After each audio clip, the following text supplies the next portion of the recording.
Friends, எல்லாருக்குமே அன்பு ரொம்ப பிடிக்கும். நம்மலாம் நம்ம ஃபேமிலியை ரொம்ப லவ் பண்ணுவோம், அப்பா அம்மாவை ரொம்ப லவ் பண்ணுவோம், பிள்ளைங்களை ரொம்ப லவ் பண்ணுவோம், கணவன் ஒய்ஃப் இந்த மாதிரி நிறைய பேர். சில பேர் அனிமலை லவ் பண்ணுவாங்க. ரொம்ப இன்டிமேட்ஸ்டாக ரிலேஷன் வச்சுட்டோம். அந்த அன்பு எங்கேருந்து வந்துச்சு தெரியுங்களா? இயேசுக்கிட்ட இருந்து தான். இயேசுவே அன்பு இருக்கிறார், அன்புள்ளவர் அவர்.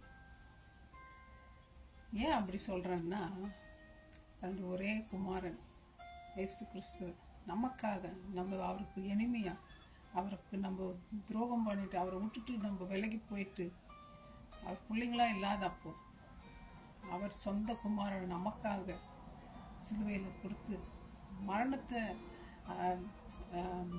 சந்திக்கும்படி வச்சார். அவர் மறித்து உயிர் தெழுந்து நமக்காக பறந்து பேசிக்கொண்டிருக்கிறார். நம்ம குழந்தைய நேசிக்கிற அன்பு ரொம்ப பெரிய அன்பு.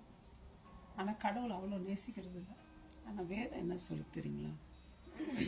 ஒருவன் மத்திய 10 அதிகாரம், தகப்பனையாவது தாயையாவது என்னிலும் அதிகமாய் நேசிக்கிறவன் எனக்கு பாத்திரன் அல்ல, மகனையாவது மகளையாவது என்னிலும் அதிகமாய் நேசிக்கிறவன் எனக்கு பாத்திரன் அல்ல. ஆண்டவர் ஆபிரகாமோட சிநேகிதன் பார்க்குறோம், ஆபிரகாம் தகப்பன் பார்க்குறோம். ஆபிரகாமோட ஆண்டவர் உடன்படிக்கை செய்தார். ஆபிரகாம் ஆண்டவர் எவ்வளவோ நேசித்திருப்பார். இங்கே நினச்சி பார்த்தீங்களா? அதனால தான் அவர் நேசித்ததுனால ஆண்டவர் சொன்னார், டெஸ்ட் பண்ணார் அவர் நம்பிக்கையை. கொண்டாப்பாவன் மகனை மலைக்கு தூக்கின்னு போனாரு, போட்டு கை கட்டு வச்சிட்டாரு, தூக்குறாரு கத்திய, நிறுத்து ஆண்டவர் போட்டாரு கட்டில். ஃப்ரெண்ட்ஸ், எவ்வளோ அன்பு வச்சிருப்பார் ஆண்டவர் மேலே. சும்மாவா இருந்திருக்கும் அது? தன் புத்திரனை கொலை பண்ணுறதுக்கு எடுத்துகிட்டு போனாருன்னா அது லேசான காரியம் இல்லை. அவ்வளோ அன்பு ஆண்டவர் மேலே. நமக்கு எவ்வளோங்க இருக்குது? ஆண்டவர் சொல்கிறார், என்ன நேசி, அதுதான் முதல் கற்பனை.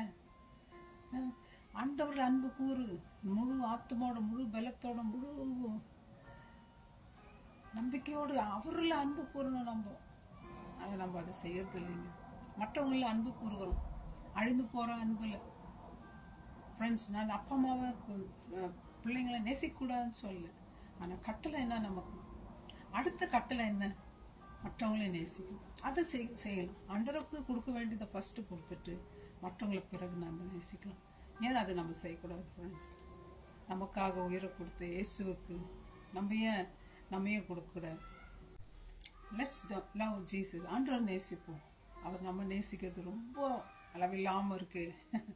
அவர் நம்ம ஆசீர்வதிப்பார். கண்டிப்பாக ட்ரை பண்ணுங்க ஃப்ரெண்ட்ஸ். தேங்க்யூ. God bless. ஆமென்.